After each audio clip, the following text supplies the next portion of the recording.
Let me start with Romans 8:18. Can you plus that Romans 8:18?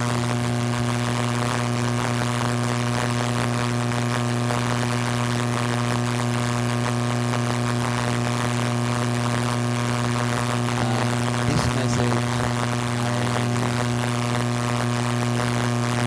galing from the Lord when the person was ito po ang sabi I consider it, tinuturing ko na ang pagtitiis sa panahong kasalukuyan ay hindi karapat-dapat na ihambing sa kaluwalhatian ang kamahayan sa atin. Yan po sa English, sabi niya dito, for I consider that the sufferings of this present time are not worth comparing with the glory that is going to be revealed to us. Meron po akong last Monday and ang active unit of the services ay lumapit sa akin. Wala na siya sa church na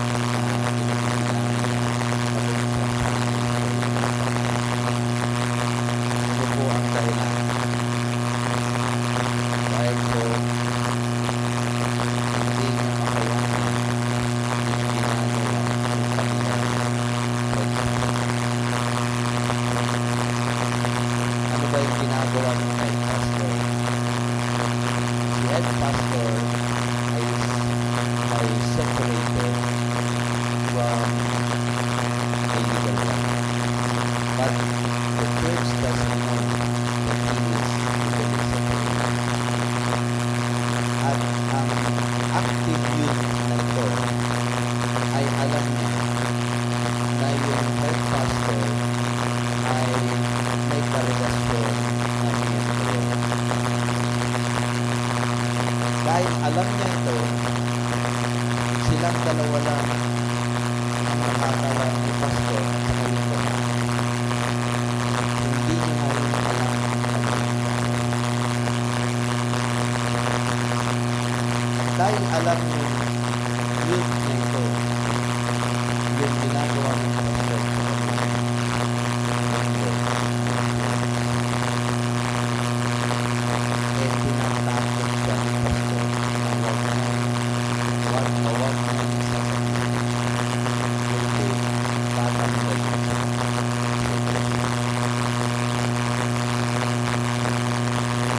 and this hurt bothered him sa kanyang as an active member. Dahil di nga alam ang kanyang gagawin,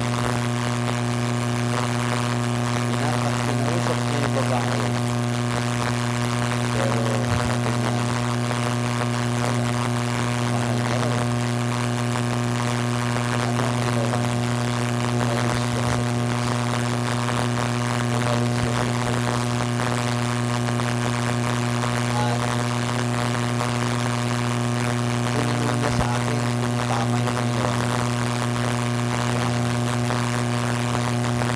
Because this youth is suffering from emotional, psychological, and spiritual relationship.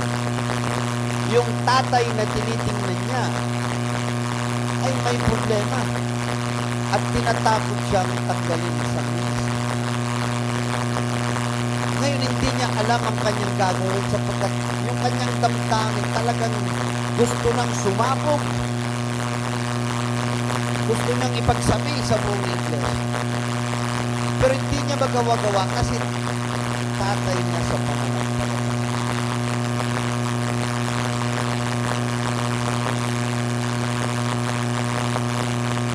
Ngayon po kaya nasa kalagayan ng iyong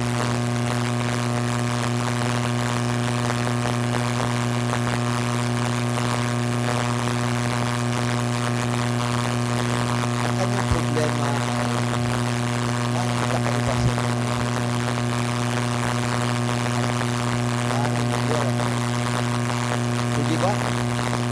about to surrender na.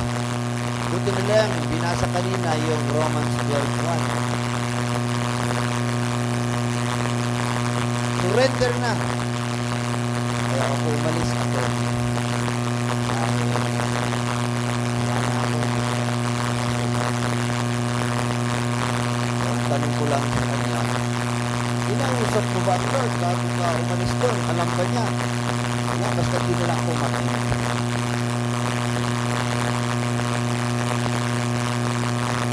Kung meron kang kilala sa kapatid na maliban ginagawa, ano sa palagay mong gagawin? Tatalikuran mo, kikulanin mo. Mahirap man, no? Mahirap kaya yun. Diba? You did a wrong thing in your life. If you love someone in the body of Christ, sabi ko sa kanya, I think God is using you to continue loving.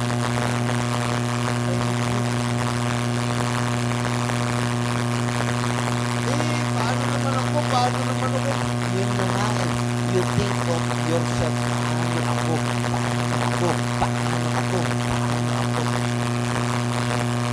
I know some of you are suffering financially. I know some of you are suffering emotionally.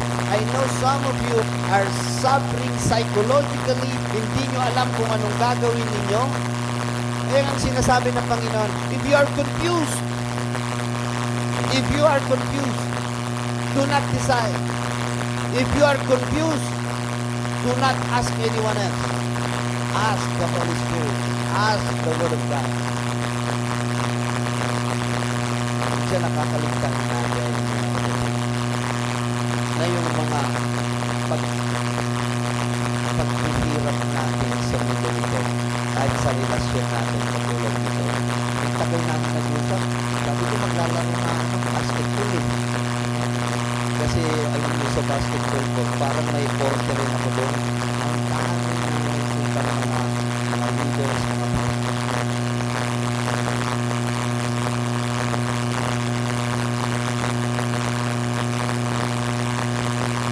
Romans 8:26.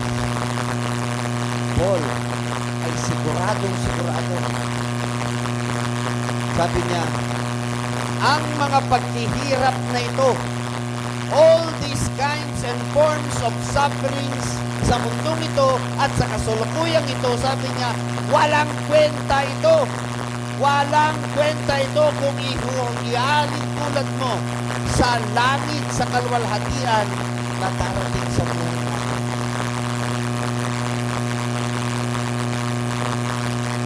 I told him your problem is that you are not focused on the glory of God. You are focused on hurting your pastor. You are focused on yourself. And this leads me also to Isaiah chapter 6 verse 11. Tagal na kasi Tony. Hindi pa rin sila, no? Malapit ko nang sabihin sa elders. Hindi ko lang sabihin sa elders. Kayo muna. Hanggang kailan ko papayagan na Tony? Hanggang kailan ako magturusa sa ganitong relasyon? Napakahirap naman po talaga. Yung sa ministry mo, alam na mali ang ginagawa. Tapos, parang gusto mo nang sumuko. Anong sabi ni Isaiah? Lord, hanggang kailan? Hanggang kailan?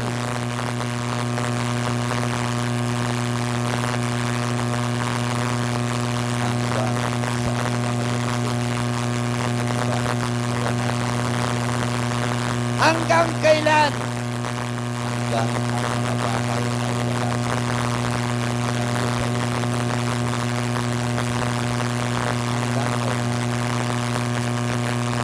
mo kaya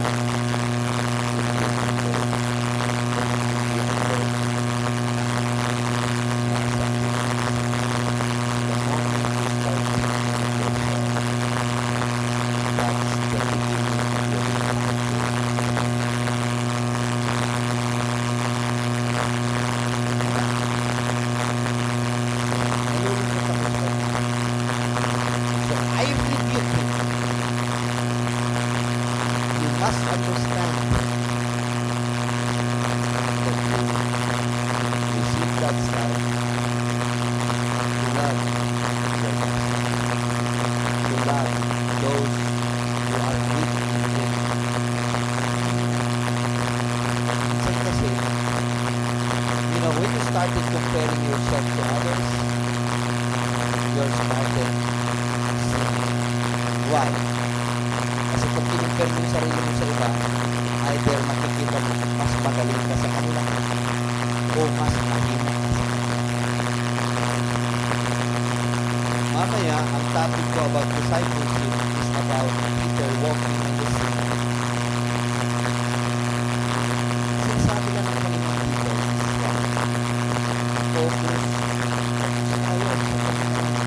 focus tayo sa kaluwalhatian ng Panginoon, which He will reveal to us. Doon tayo focus pa sa sino ba? When we came to know Jesus, take note, when we came to know Jesus, it did not set us free from the sufferings of this world, but He gave us free access to Him. At tingin natin kung Kristiyano, parang wala nang problema.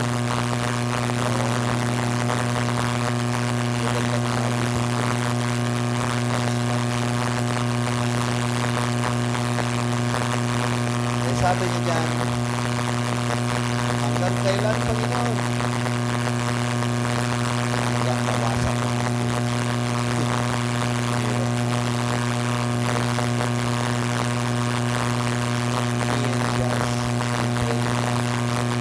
Hanggang kailan ba? Hanggang mawasak. And a good testimony.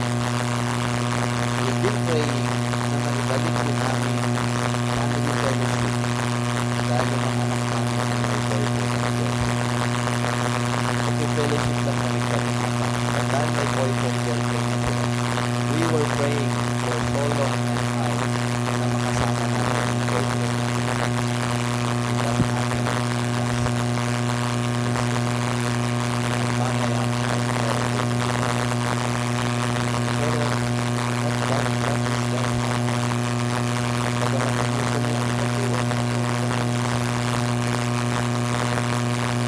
Your own personal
pagod ka na,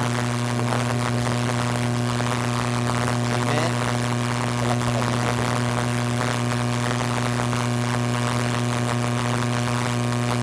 Hindi po ba yung mensahe natin?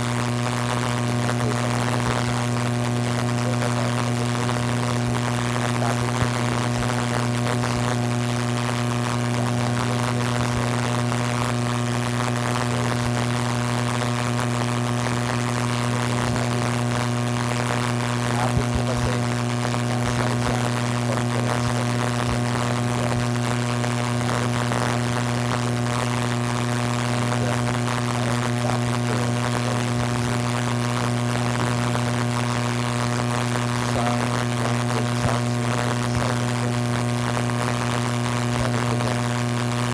ay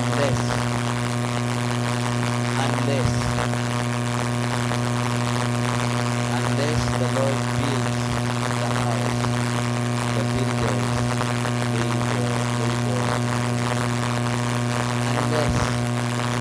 unless the Lord watches over the city, the guards and the shop. Ang ganda po yun.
What is there? May gitna. I am the beginning and the end. There is a vacuum in the middle. Nasa tayo. Yung vacuum na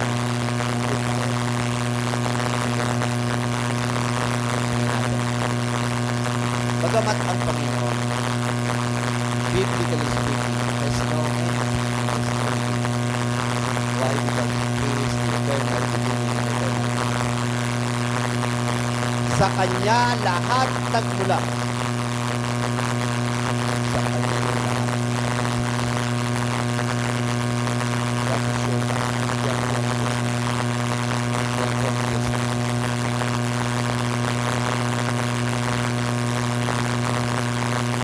from beginning to end, everything in it is His.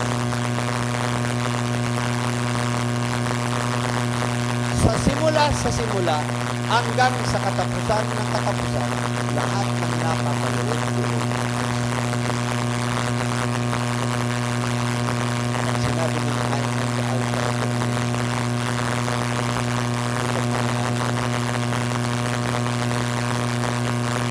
meron ka bang pagmamayari? San? Ako. Ang dami kong kaso siguro mga about 400 cases. At 70% ito ang pinag-aawayan sa aking church. Ang problema mo kanina. Sabi ba?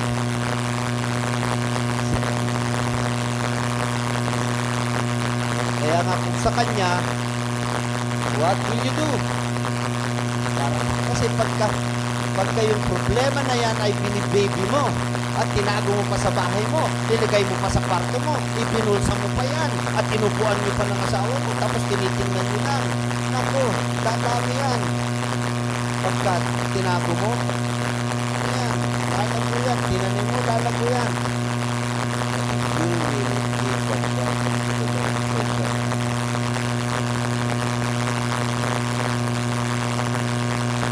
The Lord is telling us that no one owns anything in this world. God owns everything.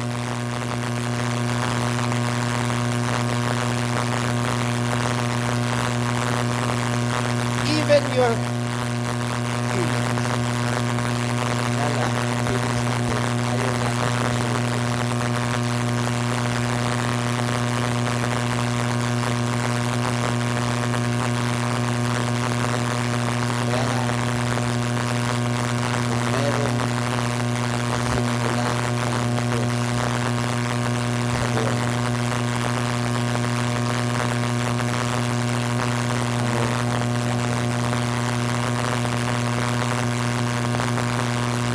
Habang nag-drive sa pagbibiyahe ni God, the Lord says about Philippians 1:6.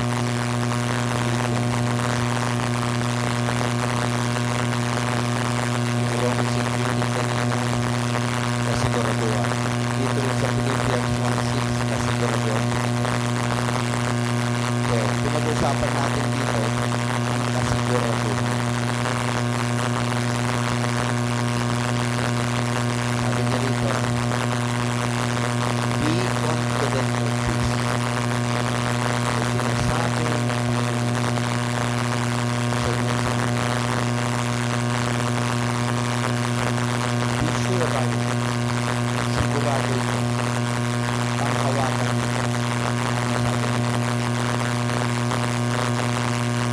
That He who began a good work.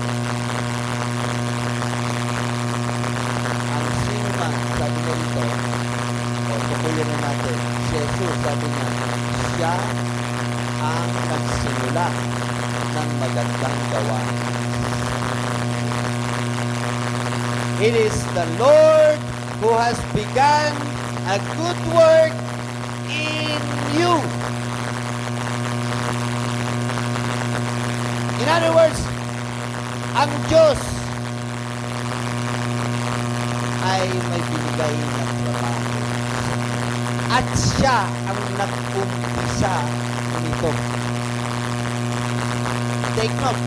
It is not your work. Take note. Hindi ikaw ang nag-umpisa nito. Ang Panginoong Hesus ang nagsimula nito. Ang Panginoong Hesus ang may-ari ng trabaho.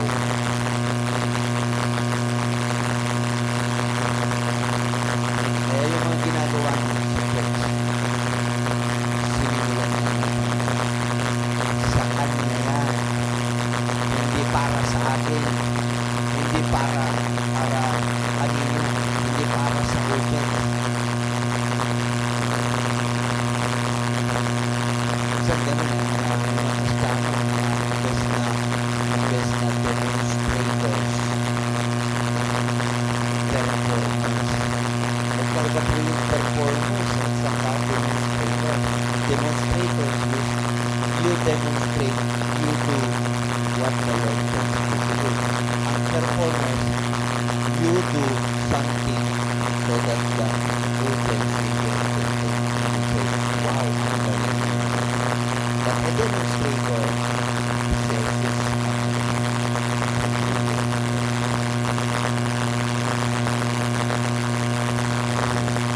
kaya rin ating persecuted leader sa mga pinag-teacher sa mga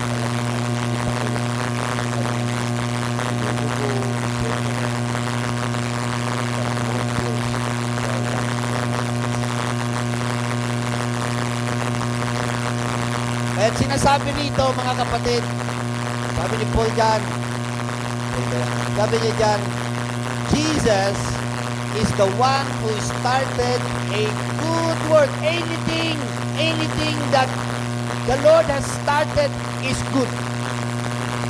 Anything the Lord Jesus Christ, lahat ng bagay na sinimulan ng ating Panginoon ay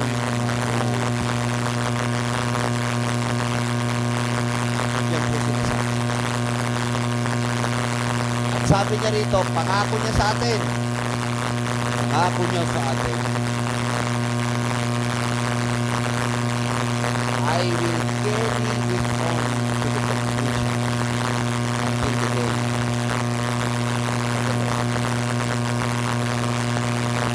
Sabi niya rito, tatapusin niya ito. Ipagpapatuloy niya ito. Tatapusin niya ito until the day of death. Kapatid, nasa ka rin. Kanina tanong dun sa Revelation. I am the beginning. Dito naman, I have begun a good work in you, and I will carry it on to completion of the Lord.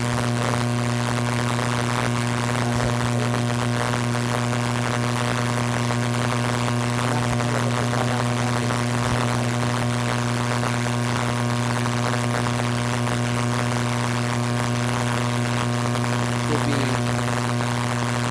vulgar a little about this, kung wala ka sa sinasabi ng Panginoon,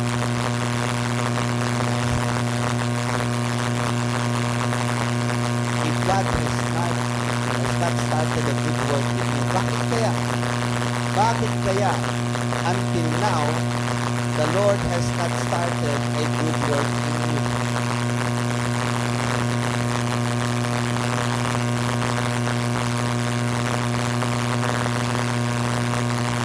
Lang po ibig sabihin, kung hindi ka nagpapatuloy sa gawain ito, simply because you did not accept the God and you did not join.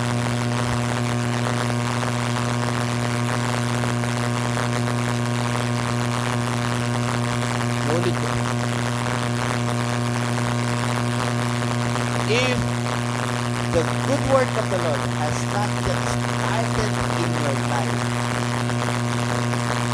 plain and simple, until now, you have not known the Lord.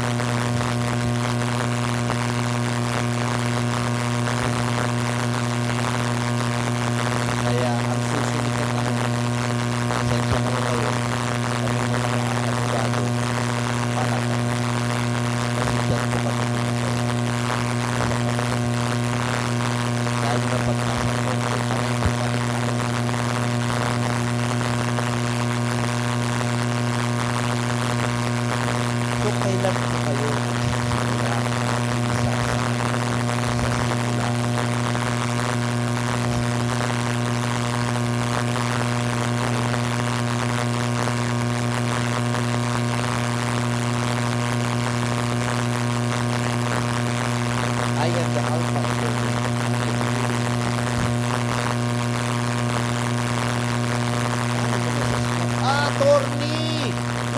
Sinisimula na kami ng Panginoon. Talaga? Talaga? Ano yung sinisimula? Ano yung ginagawa? Ano muna ako, sir? Monthly. Indefinitely. Ano ba ganun sa Panginoon?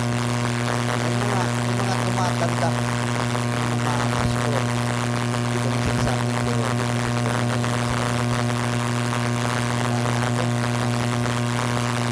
Ha? Meron ba ganun? Ang Diyos nga daw, nagpahinga. Ano sa mundo? Totoo. Napapagod ba ang Diyos? So, hindi siya literal na nagpahinga. Pero yung mga pilosopo, yung mga mahuhusay, mga pagkakako na pahinga daw, sabi na lang Diyos sa mundo. Ito lang ako nakakita ng Diyos na nakasabi. Sabi pa na, my mercy is new every morning. My love is new every morning. I'll be with you all the rest of your life. Diba? Ako sabihin mo, nagpapahinga siya. Baka ikaw lang palagi. Diba nga?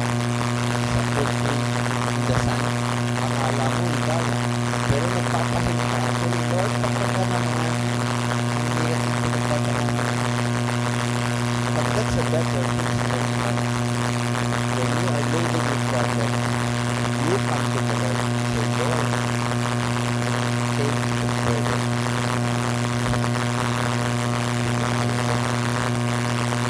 Sa iyo po. Yung mga kabataan, ano ba talaga ang simulan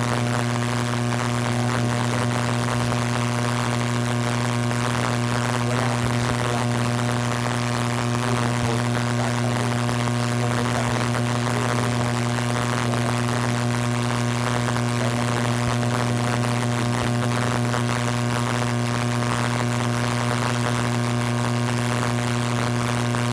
John 15:6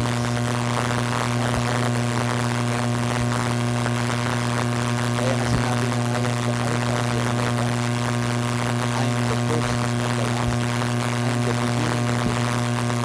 And even before you created, you are created. Bago ka pa lamang nilikha. Sabi niya, John 15:6. Sabi niya dyan, hindi ikaw ang pumili sa akin. Ang Diyos ang pumili sa akin. Doon pa lang, doon na nagsisimula yung simula ng mundo. Pinili ka niya. Pinili ka niya. At anong sabi niya dyan? At binigyan ka ng trabaho. In-appoint ka niya. God gave you an appointment. Trabaho yan. Kaya napakalaga tayo ano talaga ang appointment o trabaho ko sa buhay. Kasi ngayon, maraming mga believers na believers lang. Maraming mga believers na believers lang. Hanggang believer na lang. Hanggang pananampalataya na lang. Oo, nanampalataya ako. E pati nga si Satanas, nanampalataya rin siya. Hindi mo lang, hindi. Etong trabaho mo. Pero kung trabaho ng secular, manager ka na ngayon with 100,000 yan ang trabaho. Approve. Accepted. No. Please. Ikaw, kumuha ka ng tatlong bata na matitigas ang ulo at disciple mo once a week. Walang sweldo. Ang titigas ng ulo. Hindi disciple ko. wala cellphone na ginagawa eh. Pag tinawag ko, late pa. Ayoko. Pero manager, 50,000 a month. Pag ibigay mo kaya, pag iiyak,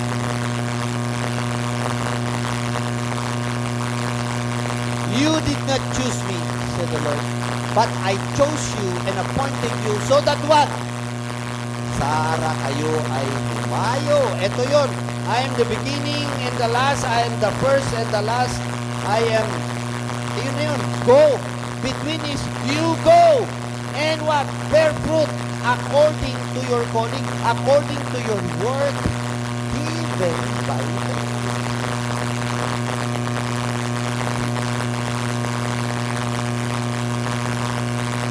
Bakit hindi ka pa nagsisimula? O bakit hindi ka namumunga? Bakit hindi ka umayo? Una sa lahat kasi nga, hindi mo pa rin tinatanggap yung offer ng Lord. Kasi tinitingnan mo, may offer ang Panginoon, tinitingnan mo kung ano ang nasa loob niya. O Lord, may offer ka na. Para sa akin. Diba? Eh, diba? Ikaw mag-preach doon sa bundok. Okay lang, sige bundok, pero pagkasulina ka pa, may lipton dilension ka pa. Pagkain ka ba ng lipton?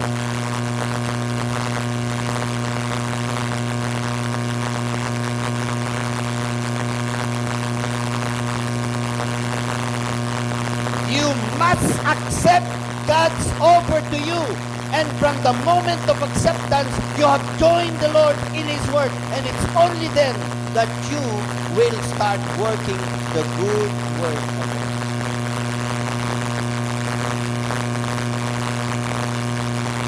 If you have not yet accepted God's offer of work, kapatid, what are you doing? You are not working with the Lord. You are wasting palaging mainit ang ulo, palaging desperado, palaging naghahanap kung ano makakabuti sa sarili mo. At pag di mo nakuha, talaga naman ayaw mo na.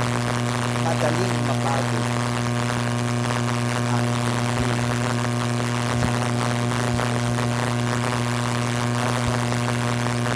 Dahil alam mo gumagawa ka sa gawain ng Panginoon, it is a joy to serve. Kaya kayo naman na nagsiserve sa Panginoon, abay, makita naman yung mga sinabi mo.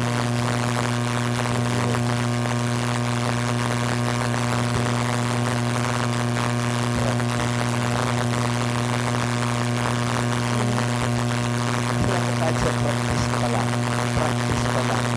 dapat glory na ng Lord. Kasi sinasabi ko sa Lord namin, ay practice pa lang, walang salitang practice. Lahat for the glory of God. Kaya kayo naman, pagka hanggang kayo, tawanan siya. Yan. Mali naman, nagtatawanan siya. Sabi niya, accept God's appointment, then go and bear fruit.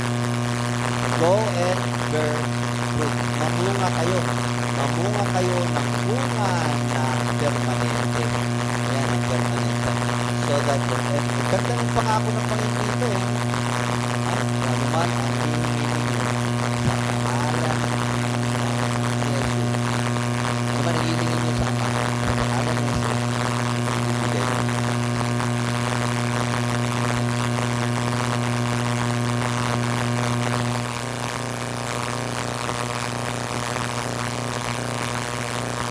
So, God, ang Diyos, ang siyang nagsimula ng magandang gawain sa iyo. Ano mo yun? Lord, I accept the Lord. And because that work belongs to you. By my acceptance, I join you. Sinasamahan ko sila. Kasi trabaho natin yun. Sinasamahan ko sila at magpapagalitan.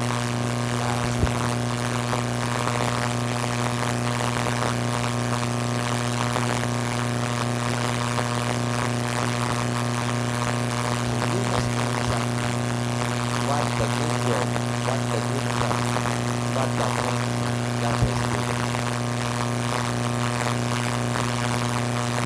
So that between the beginning and the end, all you've got to do is what? To continue joining God in His work. Kaya nga kung babalik tayo sa Psalms 127, verse 9.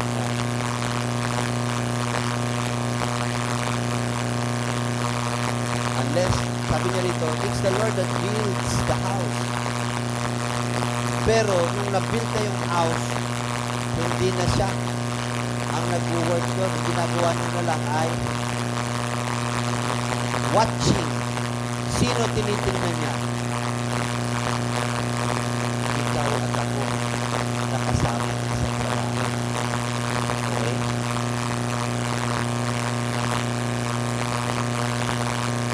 Pero sabi niya, ako ang tatapos. Ako ang hindi ba ako nagtatapos? So yun, I always say this to the leaders.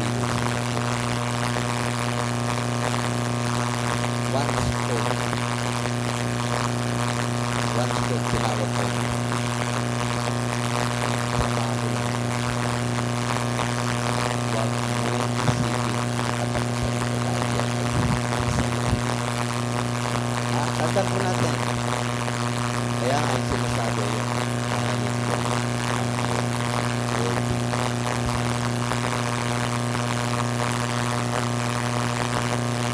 sinabi niya tapusin mo ng tapusin mo sa walang yan. Basta sinasabi mahalin mo ako ang tatapos. Tinawag ka niya maging lingkod. Tinawag ka niya magpapagod.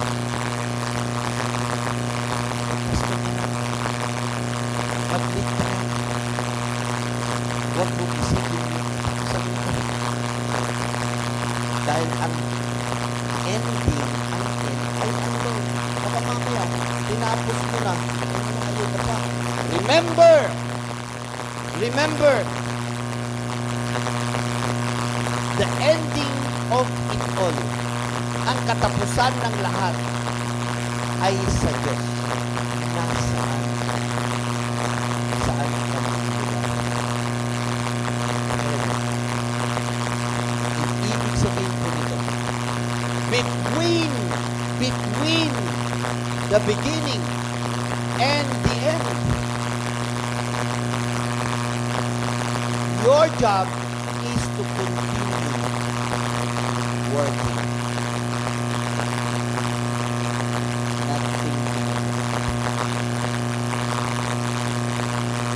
Dahil nga sabi niya sa Isaiah 6:11, hanggang kailan, Lord? Hanggang kailan ako makikipag-usap sa mga bingi? Hanggang kailan ako makikipag-usap sa mga bulag? Hanggang kailan ako makikipag-usap sa mga taong matitigas ang puso? God simply said, hanggang hindi pa nagmumunaw. Kasi pag tinitingnan mo yung katapusan, wala nga katapusan yan. The Lord is the end of everything. When you are looking at the end, you are looking at your human effort. Limitado ka lang. Dapat gawin mo lang. Focus on the job. Work on the job. Focus on the job. Work on the job. Work. Kaya nga sabi niya sa Galatians chapter 6, I think verse 7,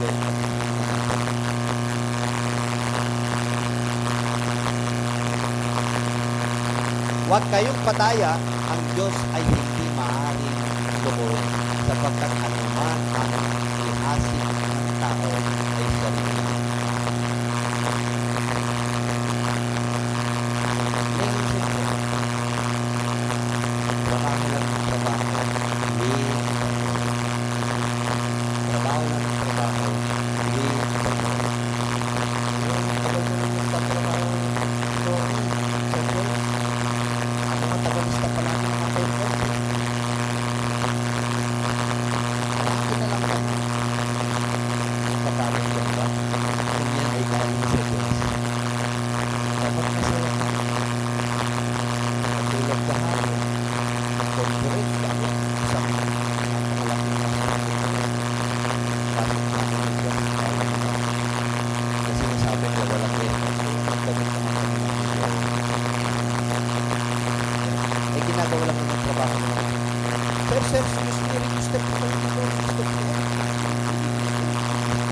mo ng parehas ng yan, speaker namin na dito. But the point is, and very, very enthusiastic. And, sir, good morning. Register po muna tayo bago pumasok. Iba nga yung nandiyan minsan, di ba? Titext mo lang ito. Bago ito, mag-register ko. Trabaho mo yun sa Lord. Actually, trabaho yan sa Lord. Sinasamahan mo lang siya. Take mo ba? Take mo ba? So, ano sabi rito? Just keep doing the work of God with or without blessings, masakit man o masaya man, may tao man o wala, may kasama ka man o wala, sinasabi, just keep doing the work of the Lord.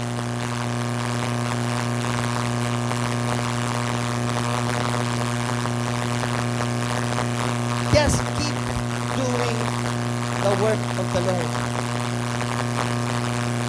Dahil kung ano yung ginagawa mo, kung ano yung tinatanim mo, kapatid, heaven is for you. The glory of the Lord is for you. Yung mga blessings na nandito sa lupa, masigit pa sa ating ulit kanina. The sufferings you are experiencing in this life are not worth compared to the glory of the Lord. That you will receive. Huwag tayong ang masakit kasi, talaga ito masakit. Yung nag-expect tayo ng bayad, ng kapalit, ng reward ng ating ginagawa. Yan ang pinakamasakit sa buhay ng isang Kristiyano. But that is a human tendency. That is a human effort. But we are no longer simply human. We are spiritual human beings. Spiritual human beings. Hindi na lang human. We are destined to heaven. We are bound heaven wide.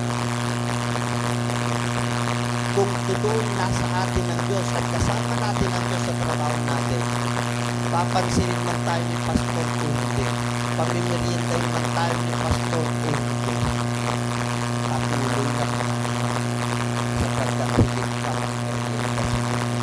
Higit pa ang pagkakamit sa langit. Ito, pasensya na.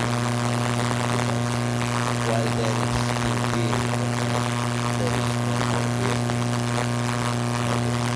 Pero hindi sinasabi na being is healing. Dapat tayo, mga Kristiyano, mamuhay na tayo ng harap. Bring heaven to earth!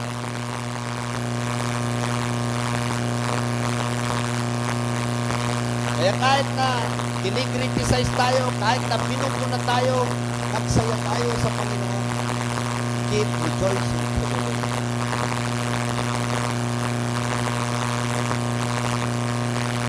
Gusto po ang mga pagkakaman. Naghintay ba kayo ng bunga? Katulad yung tanim namin ni Jazz. Nagtanim kami ng malunggay na nandun lang sa kaso. Tapos ng ganito, medyo malaki. Ganito lang yung malunggay. Namunga siya hybrid. Yung bunga niya, tutok na sa lupa. Ngayon gusto namin padaminin, pinutol namin. Tinanim namin ngayon doon sa garden. Ngayon kasi taas na ng bahay namin, wala pa rin bunga. Kasi nga, yung lupa na pinagtanaman namin, adobe. Yung puno na pagkalalaki dati, ganito na lang. Alam nyo, really, this is my destiny.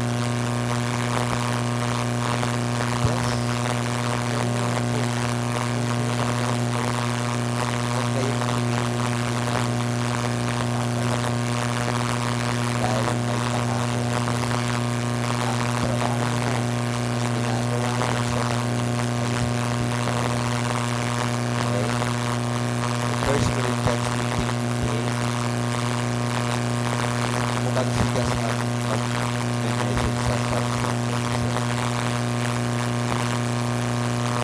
sabi niya, kaya mga kapatid kong minamahal, kayo'y maging matatag. Hindi nakikilos, na laging sagana. Ito, sinasabi ko, be God's millionaire. Saan kayo maging milyonaryo? Sa masaganang gawain. Pakayaman tayo sa mabuting gawa. Yamang nalalaman ninyo na hindi walang kabuluhan ang inyong gawa sa Panginoon. And verse 50, ay pa ba 59? At sabi niya dyan, walang yung inyong gawain mabuti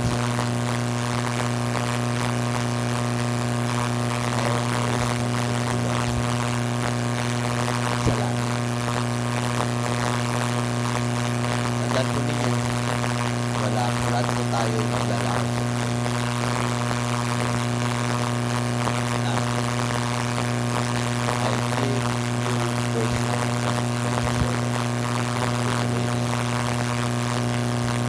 mahirap pala pag maaga ka lang dumating.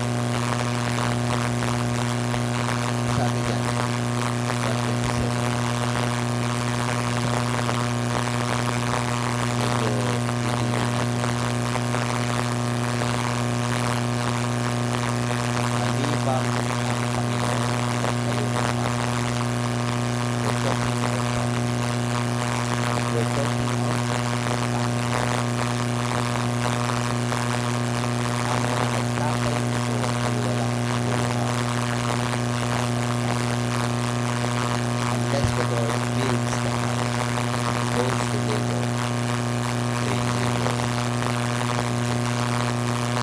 Maliban ang Panginoon ang magbantay sa lungsod.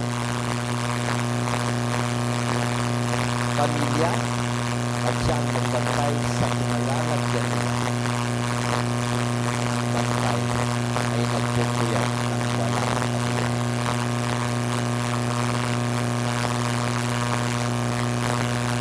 Who builds the family? Ang Diyos trabaho at pagmamayaran ang bawat pamilya. Okay? Yan ang sinasabi nito. Kaya, kung ikaw ay sinisikap mo on your own to build your own family, sinisikap mo gumawa ka ng sarili mong disenyo sa pamilya at tapos aangkinin mo yung pamilya niya,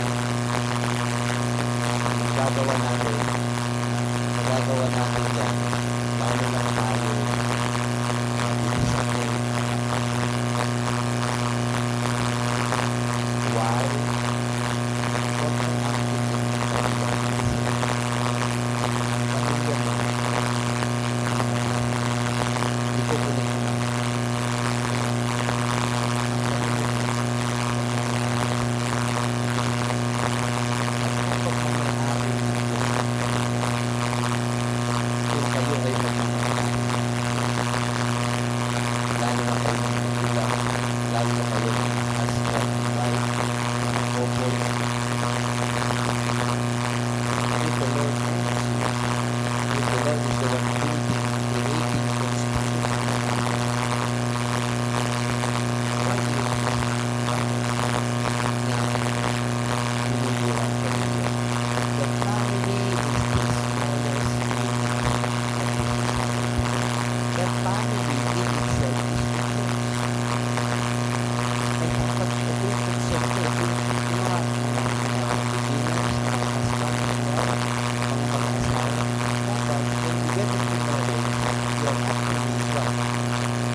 That's the design of the Lord.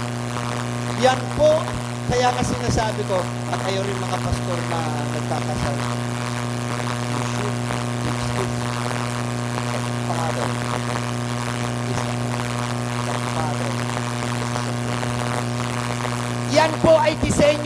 Diyos, hindi disenyo ng tao.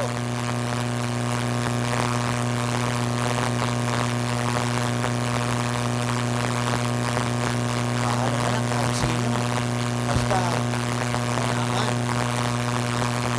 Matanda, magaling na mga pwede na. Minsan yung pamantalan, hindi yan, pag hindi yan ang disenyo. God owns the man. God owns the man. And simula iniwan niya kaya kayo, nanay, ang trabaho mo, nabibigay ng Lord. Hindi binigay ng tatay. Ikaw naman tatay, anong trabaho mo? Dapat alam mo yung trabaho na binigay ng Lord sa'yo. Ikaw, nanay, ang trabaho mo, alalayan si tatay. Alalayan si tatay. Kasi may mga asawang babae hindi umaalalay. Ginagawa yung mga lalaki na alalay. Doon ka, doon ka, doon ka, doon ka maglaga. Doon ka pa, after that, doon ka magluto.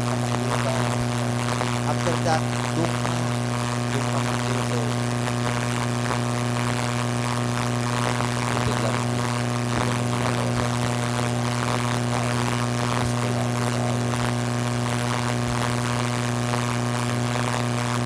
alam may kasabihan, sabi raw ang ulo, pero hawak ng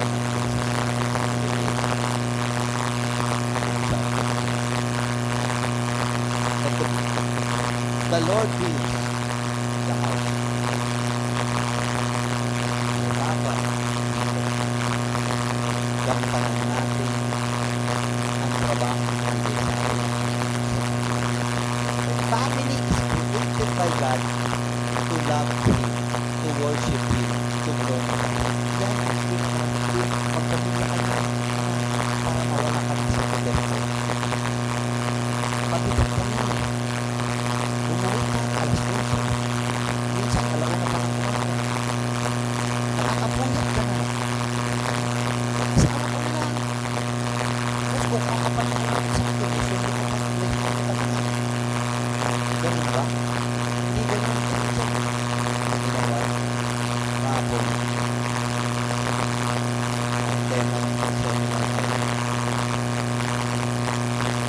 how to keep a healthy life. Ang mensahe ng Panginoon sa kanila. Nanay, tatay,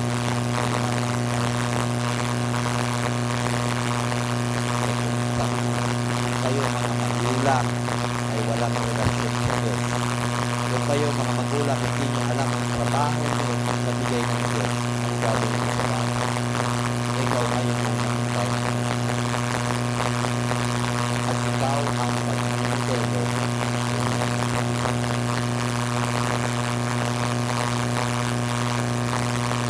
So, Father, Mother, children, music, for your God. Give the Lord sa Panginoon.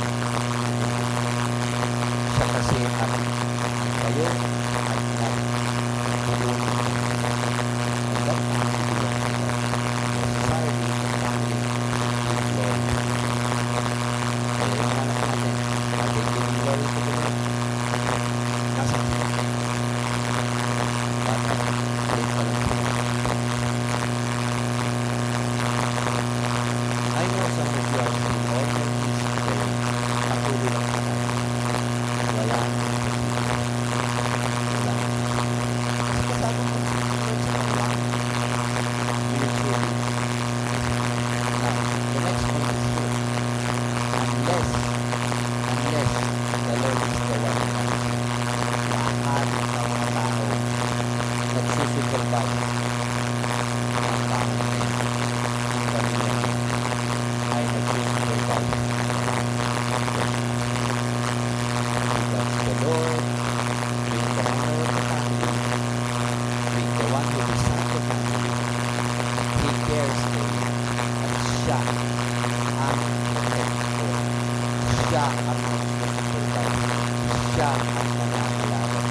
Pero ikaw dapat ang nagpapasama.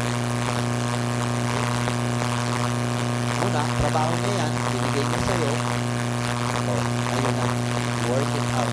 I just give Christ. At medyo may mali, oy, slowly, work it out.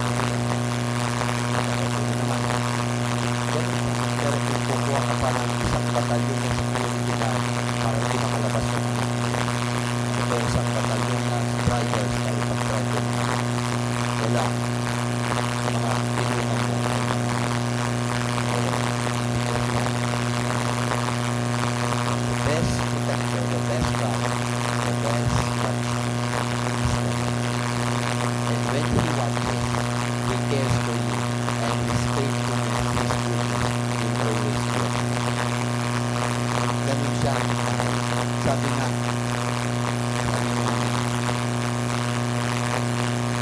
where God sent people, where God sent mounts, kung saan pinadadala ng Diyos ang mga buhay natin, yun na pinakatagal yung pagkakas. Kung ikaw ay kinikilala mo ng mga pamilya mo ay pagkakas, kung ikaw ay kinikilala mo na meron kang Diyos na magpapagkakas sa'yo at may problema ka sa lahat. Sabi niya, ano man ang pinagalis, ano man ang problema, nandito lang ako. Wala ka lang nakakita. Huwag kailangan kita mag-ibig. Wala.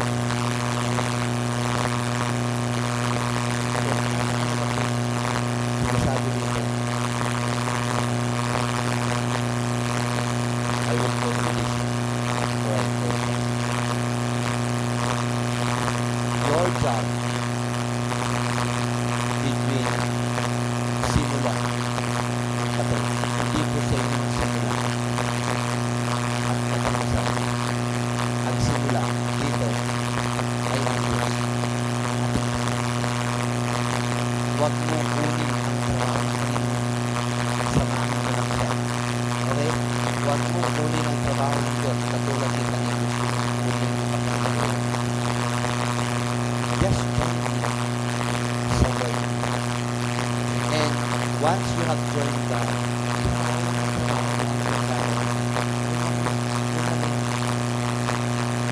huwag mo isipin mo hanggang matapos ka sasagutin ka na hanggang hindi pa makukunan ng Diyos. Lahat pa, pag-finish mo tayo, simulan mo po ito.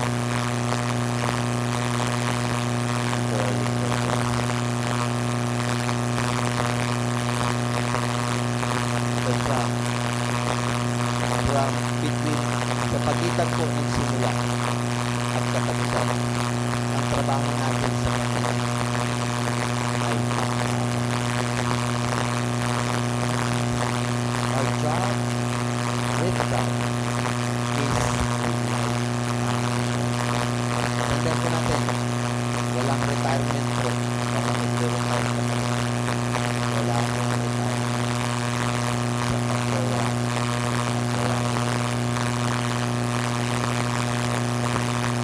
But what is the universal God of every believer between the beginning and the God is deciding.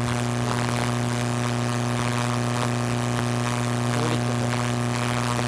Ang trabaho ng bawat mananampalataya, ang habang buhay na trabaho ng mananampalataya is discipleship. Matthew 28.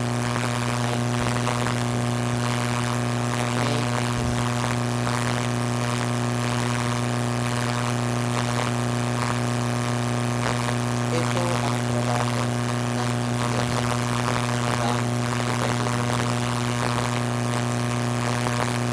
kasi marami na nagpinagpahan ng Diyos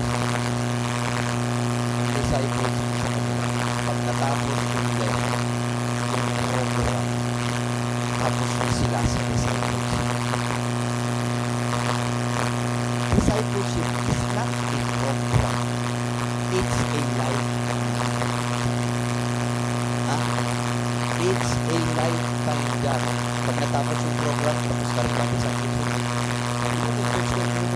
Lahat, attorney, ng aming mga leaders, Tapos na sila sa discipleship. matatapos ko lang discipleship. Hindi po matatapos ang discipleship. It's a life. So my challenge is this.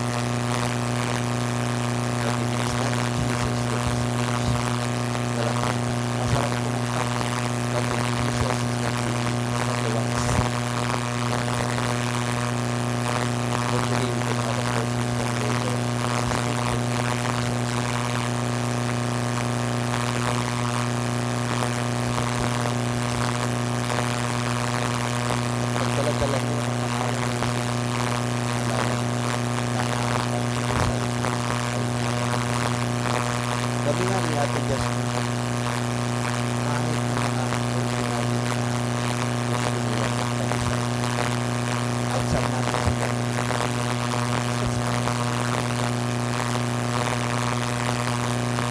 Bakit ayaw natin mag-disciple? Trabaho, time consuming. Yung asawa mo nga, alas 10, alas 8 na ng gabi, nag-disciple ka. Minsan, di pa na, kumain ka na dyan sa baba. Di pa ako na. Ayun po. Believer pa rin ba kayo hanggang ngayon? Oo naman tayo. Nag-disciple. Gusto ko yan. Look around the church. Look around your family. There are lots of people. Kasi nagtatrabaho. Kung ano yung natutunan ko dito, kung ano yung devotion mo, take something regularly. Ito pa ang, that's why we want also to talk to you. Sabihin ko na rin, we want to talk to you. Eva,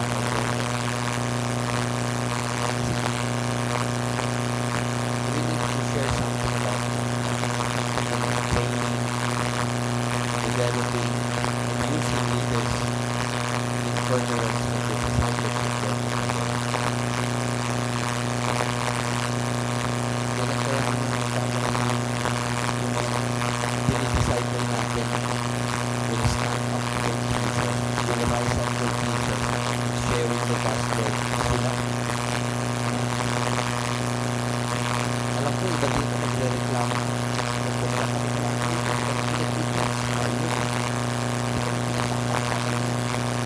Dahil sabihin yung disciple sa leaders ng iglesia,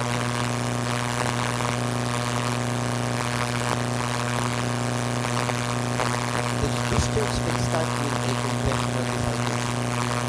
That's the meaning for Sunday school. Congregational discipleship. Kaya pagkiro tayo by word and then nurse, take care of a believer to become a disciple. At walang disciples, hindi dumatang ng disciples. Kasi hindi tayo without nagkaroon tayo ng konting arithmetic. Ilan ang estudyante at disciples last year? Ilan ang disciples last year? Ngayon, ilan ang disciples? Ngayon, ilan ang disciples? Simpleng statistic.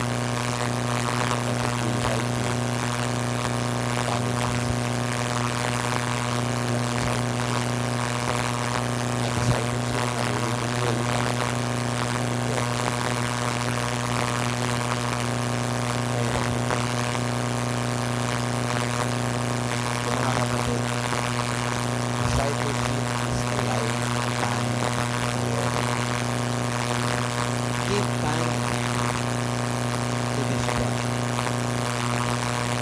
Because we are partners.